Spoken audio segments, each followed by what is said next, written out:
Ceasefire के बदले Iran को हट जाना देगा अमेरिका। अपनी शर्तों पर सीजफायर के लिए तैयार हुआ ईरान और अमेरिका के बीच 14 दिन का हुआ सीजफायर। पाकिस्तान में होगी ईरान और अमेरिका में आगे की बातचीत। ईरान के आगे अमेरिका ने पूरी तरह सरेंडर कर दिया है। ईरान ने पहले ही दिन साफ कर दिया था कि जंग अमेरिका ने शुरू की है, ट्रंप अब इसे खत्म नहीं कर पाएंगे। जंग खत्म करने की बात हो या फिर सीजफायर की, फैसला ईरान लेगा। अमेरिका कितना भी कोशिश कर ले वो जंग से निकल नहीं पाएगा। और अब ईरान ने जो कहा था वही हुआ है। अमेरिका ने ईरान को बार बार सीजफायर के लिए प्रस्ताव भेजे थे। हर बार ईरान ने अमेरिकी प्रस्तावों पर बात करने से इनकार कर दिया था। बाद में ईरान ने जो प्रस्ताव दिया उसी प्रस्ताव पर सीजफायर हुआ है। डोनाल्ड ट्रंप भले ही 14 दिन के सीजफायर को अपनी जीत बता रही हो, लेकिन अमेरिका में भी इस पर सवाल उठ रहे हैं। अमेरिकी ही कह रही है कि ये सीजफायर नहीं बल्कि अमेरिका का सरेंडर है, क्योंकि सीजफायर ईरान की शर्तों पर हुआ है। वहीं ईरान ने भी साफ कह दिया है कि सीजफायर हुआ है, जंग खत्म नहीं हुई। अगर धोखा हुआ तो ईरान दुश्मनों को छोड़ेगा नहीं।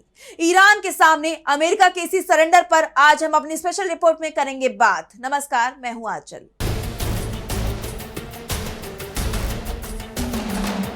अमेरिका और ईरान के बीच चल रही जंग रुक गई है। इजराइल ने भी सहमति दे दी है कि वो सीजफायर का सम्मान करेगा, लड़ाई को आगे नहीं बढ़ाएगा। डोनाल्ड ट्रंप ने सीजफायर का ऐलान किया, कहा कि हम जंग जीत गए हैं। वहीं ईरान ने भी अपनी जीत का दावा किया है। सबसे पहले हम ट्रंप के बयान को देख लेते हैं जो उन्होंने सीजफायर को लेकर किया है।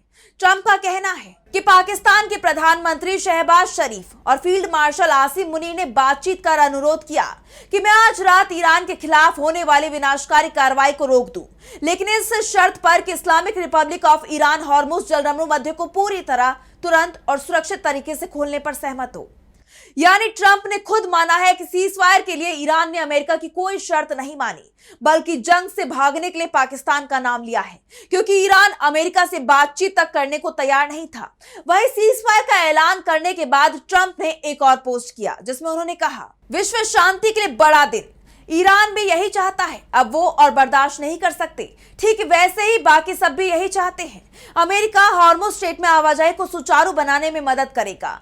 बहुत सारे सकारात्मक कदम उठाए जाएंगे, बहुत पैसा कमाया जाएगा। ईरान पुनर्निर्माण का काम शुरू कर सकता है। हम हर तरह की चीजों की सप्लाई करेंगे और बस वहीं मौजूद रहेंगे, जिससे ये पक्का हो सके कि सब कुछ ठीक ठाक चल रहा है। मुझे पूरा भरोसा है कि ऐसा ही होगा, ठीक वैसे ही जैसा हम यूएस में एक्सपीरियंस कर रहे हैं।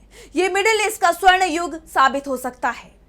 ट्रंप ने जो ट्वीट किया उसमें कहीं भी उन्होंने ये नहीं कहा कि ईरान ने अमेरिका की शर्तों पर सीजफायर किया है, और यही हकीकत है, क्योंकि सीजफायर में अमेरिका की कोई शर्त नहीं मानी गई है। ईरान ने जो 10 शर्तों वाला प्रस्ताव दिया था उसी पर यह सीजफायर हुआ है। और सबसे बड़ी बात तो यह है कि जिस हॉर्मुज को खोलने की धमकी देकर ट्रंप कह रहे थे कि कुछ घंटों बाद एक सभ्यता का अंत हो जाएगा, उस हॉर्मुज पर भी ट्रंप ने ईरान की ही बात मान ली है। अब हॉर्मुज से ईरान टोल की वसूली करेगा, यहां तक कि अमेरिका के जहाजों से भी ईरान टोल लेगा।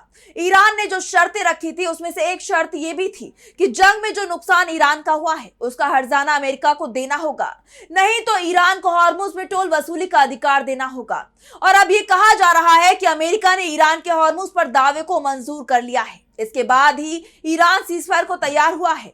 पहले हम उन शर्तों की भी बात कर लेते हैं जो ईरान की तरफ से सीजफायर को लेकर रखी गई थी। तो इनमें पहली शर्त है, ईरान पर होने वाले सभी तरह के हमलों पर तुरंत रोक लगाई जाए। अस्थायी सीजफायर के बजाय युद्ध का अस्थायी अंत हो और भविष्य में भी ईरान पर हमले नहीं किए जाने की गारंटी दी जाए।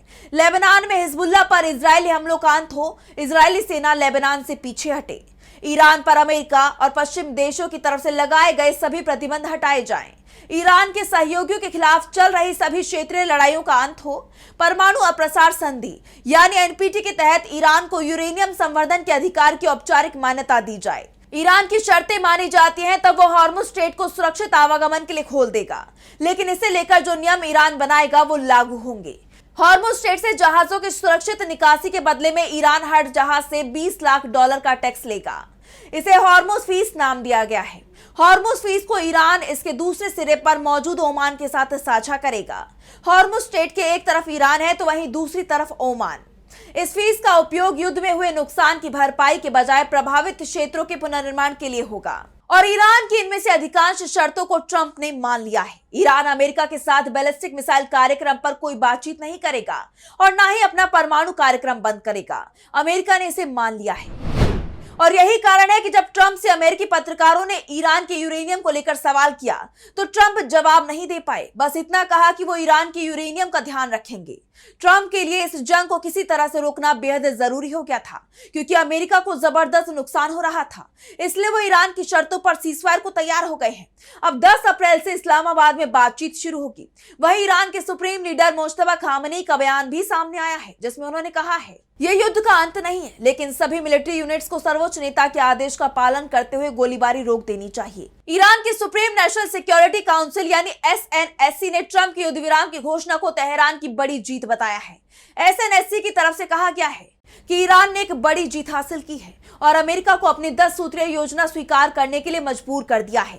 काउंसिल ने बताया कि इस योजना के तहत अमेरिका ने सैद्धांतिक रूप से ईरान के खिलाफ सभी प्राथमिक और माध्यमिक प्रतिबंध हटाने और इस क्षेत्र में अपने सभी ठिकानों से अमेरिकी लड़ाकू सैनिकों को वापस बुलाने पर सहमति जताई है। अमेरिका ने ईरान के परमाणु संवर्धन को स्वीकार करने और हॉर्मुज जलरमू मध्य पर ईरान के निरंतर नियंत्रण को मान्यता देने पर भी सहमति व्यक्त की है। इस जल मार्ग से नियंत्रित आवागमन ईरान के सशस्त्र बलों के समन्वय से किया जाएगा। ईरान के विदेश मंत्री सैयद अब्बास अराक्ची ने भी कहा है कि इन 2 हफ्तों के दौरान देश की सेना हॉर्मुज जलरमू मध्य से सुरक्षित मार्ग सुनिश्चित करने में समन्वय करेगी।